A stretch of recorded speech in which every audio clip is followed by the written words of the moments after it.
My name is Romel Thomas with Restore and Rebuild Podcast. I'm sitting here with Greg Outlaw, Sharpshooter. Bryce, Tidwell.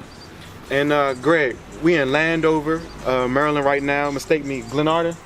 No, it's Landover, Maryland, but Glenarden is part of Landover. Man, I just want to ask you a general question. Man, we see the football fields out here. We in the hood. So what's the retention rate with these kids in the gym? Why are they not staying acclimated with boxing? Why are they leaving the gym? A lot of kids, a lot of it's money. It's a poverty neighborhood, so they don't have a lot of money. And then some kids use it for the wrong thing. We got a lot of top boxers that used to be in here, but they can't stay out the street. So.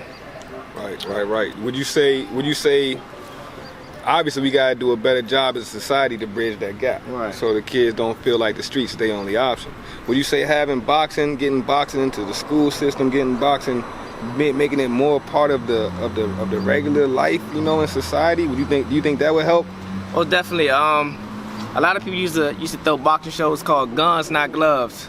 I mean, gloves, not guns, right? So that's a good slogan. I mean, you can put that in schools and everything. Kids, they got so much aggression at home. You don't know what kids go through, the littlest things. So boxing, organized fighting, and get a lot of boxing relieves a lot of stress. A lot of people come here and relieve stress, and kids can stay in the ring. They can fight each other, but it'll be like a family. I know my father, been in jail and all that. So coming here, and I was younger.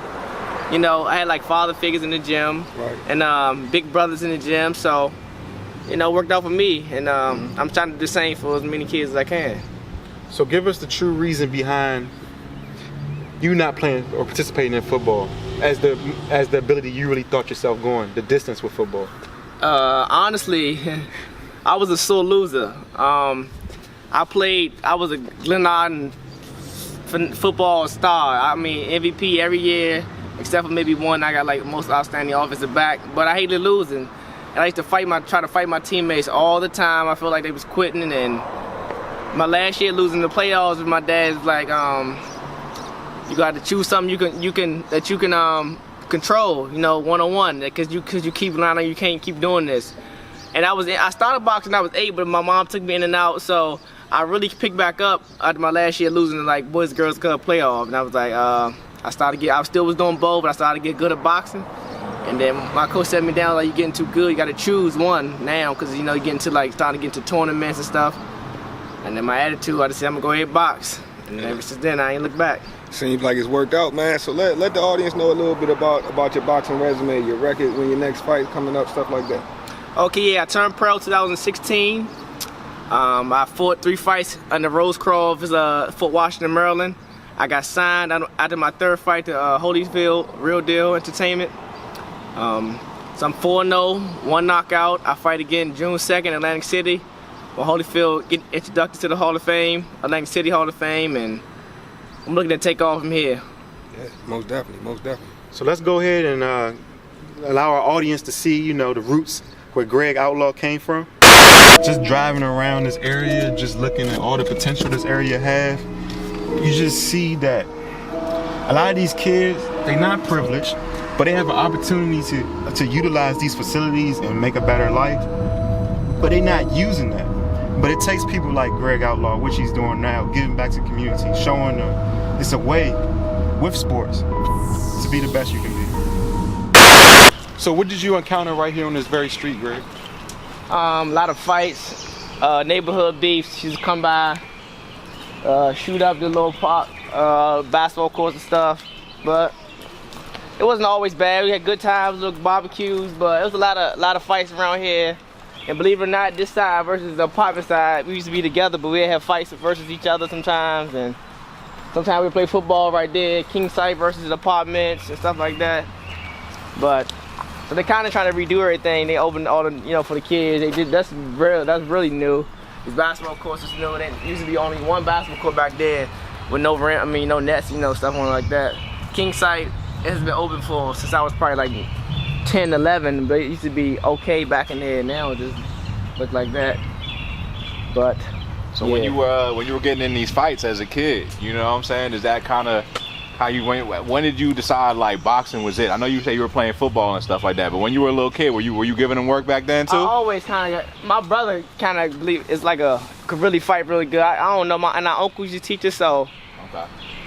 I could probably count if I lost once, maybe, because I got kicked before, I could probably count them, but I used to fight whoever.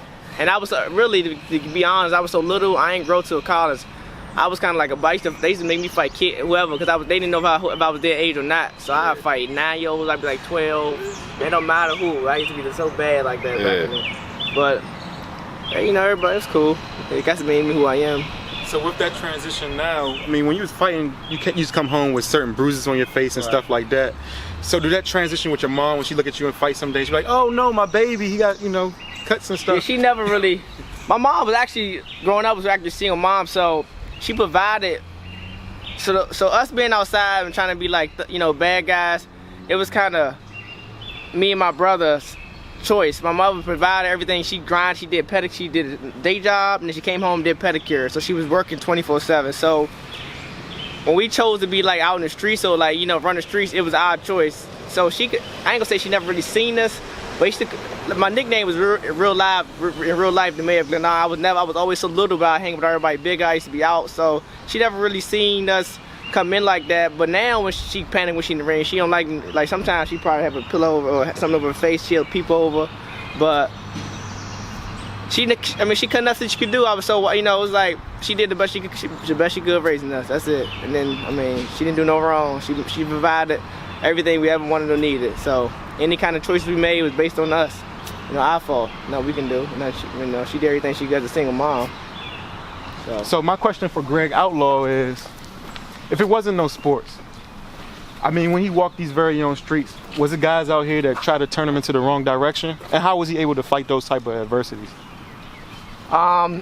Believe it or not, it was probably a few that but most of them look at me as like, as their little brother, and I really was that good in football. They thought, everybody kind of thought I was gonna be, I guess, the meal ticket. So my big brother, believe it or not, was a role model I looked up to something I did not want to be. Okay, I love my brother to death to this day, but I knew I did not want to be. I had to be everything he was, like in the streets fighting, I wasn't none of that. So I was bad growing up because I was around it. You're around the influence, but I still was somewhat conscious because she made sure. So there was a few out here that want they try to get you to do wrong. Little Greg, do this, go steal this, go do this, because I wouldn't really get in trouble because I was the young one, but I had a few make sure they'd be like, nah, you can't do that, or I was a little smart, So let's talk about those grades, man. While we talking about you being the smart one. Right. So what was your academic standing in high school? And then I heard you went ahead and graduated from college. So. I did. Elementary school, there was nothing. Middle school, I was kind of bad. But when I did high school, I kind of was starting to get older and mature. I graduated high school top 10 in my class. I probably graduated like 3.5. So I was always I went to Lagos. That wasn't my neighborhood zone. I didn't want to go to my neighborhood school zone, which is Flowers or Duval, because I didn't want to get in trouble with my friends. But I was the cool kid, but I was a smart, cool kid, meaning I try to show people, ain't nobody gonna mess with me. They knew who I was, but I was still getting my grades. I was like the top, because you say something, I'm calling my neighborhood. That's how I kind of grew up. I'm just gonna call, yeah, what? But I try to make sure that let people know that school is cool. So I graduated 3.5, I think, or 6. Had a full scholarship to Northern Michigan University, boxing school, but I didn't want to take that.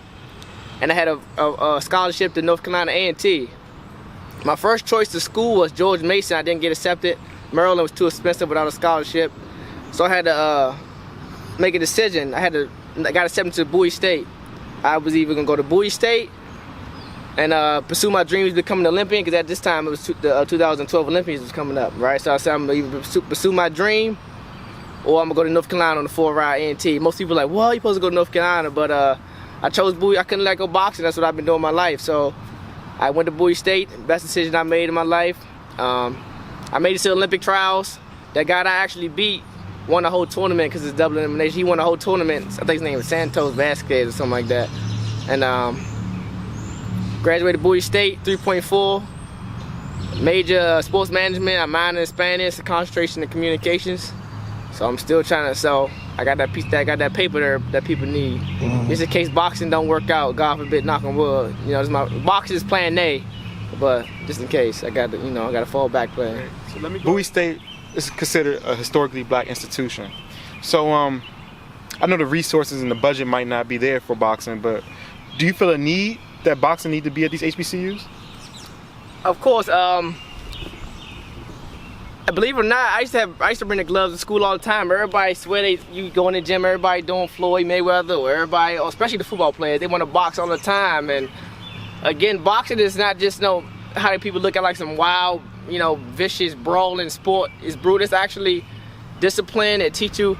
Like since I started really getting real good at boxing, my patience has got a lot better for people. Like I don't really want no problem, want to fight you or nothing. But it's like if you do.